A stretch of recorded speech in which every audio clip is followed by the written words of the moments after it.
सर्वे भवन्तु सुखिनः सर्वे सन्तु निरामया सर्वे भद्राणि पश्यन्तु मा कश्चित् दुख भाग् भवेत् के भाव से संपूर्ण विश्व में या जहां जहां हमारे भारतीय निवास करते हैं इस पर्व को बड़े उल्लास से बड़े हर्षोल्लास के साथ इस पर्व फाल्गुन मास शुक्ल पक्ष पूर्णमासी के दिवस पर मनाते हैं।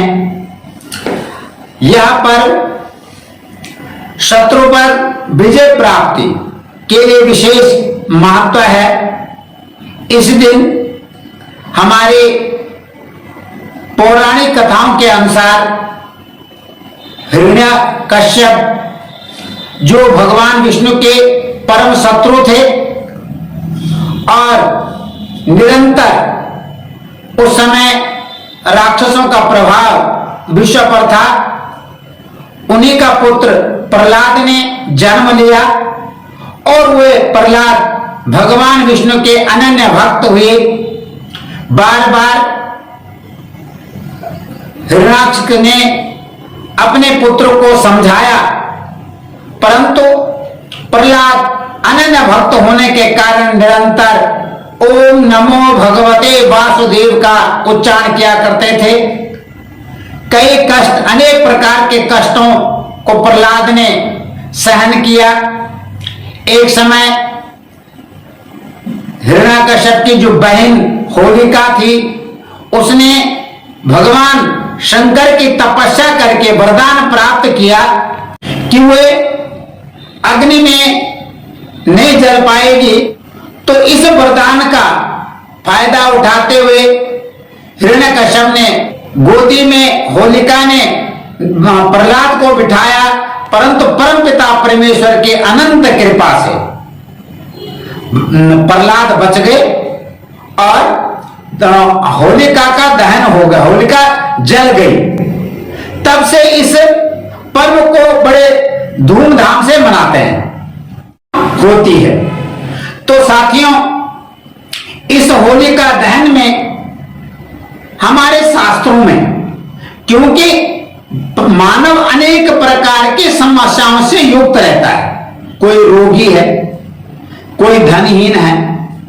जो धनहीन है वो धनवान बनने के लिए, आरोग्यवान बनने के लिए, नाना प्रकार की समस्याओं को दूर करने के लिए हमारे शास्त्रों में उपाय बताए गए हैं।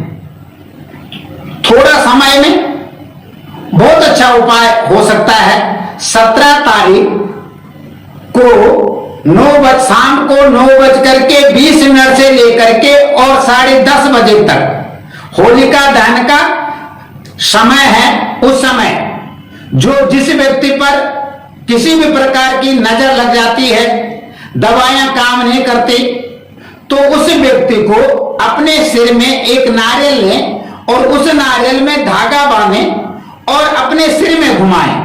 यह संपूर्ण परिवार के सदस्यों के सिर में घुमा करके उस होलिका दहन में डाल दे।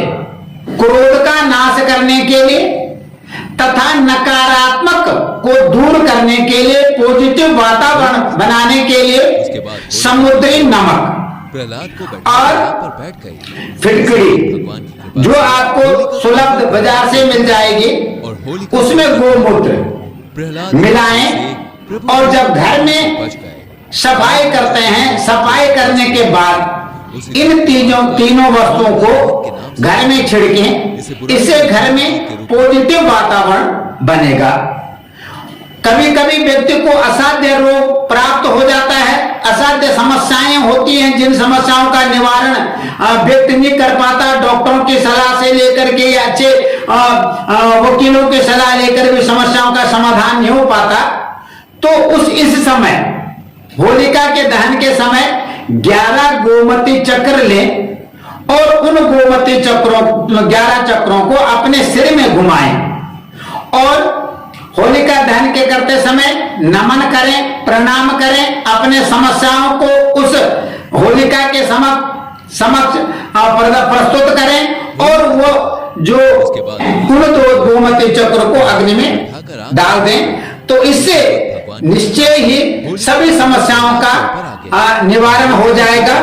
तथा और एक जो धन वृद्धि चाहते हैं, घर में धन, माँ लक्ष्मी, माँ सरस्वती, माँ अन्नपूर्णा की कृपा हो, तो इस दिन पूर्णमासी के दिवस श्वेतार का पौधा, जिसे हम सफेद आग कहते हैं, अपने घर में किसी गमले में लगाएं, आंगन में लगाएं, प्रातः सायं इस पर घी की जोत जलाएं, तो माँ लक्ष्मी की अनंत कृपा होगी।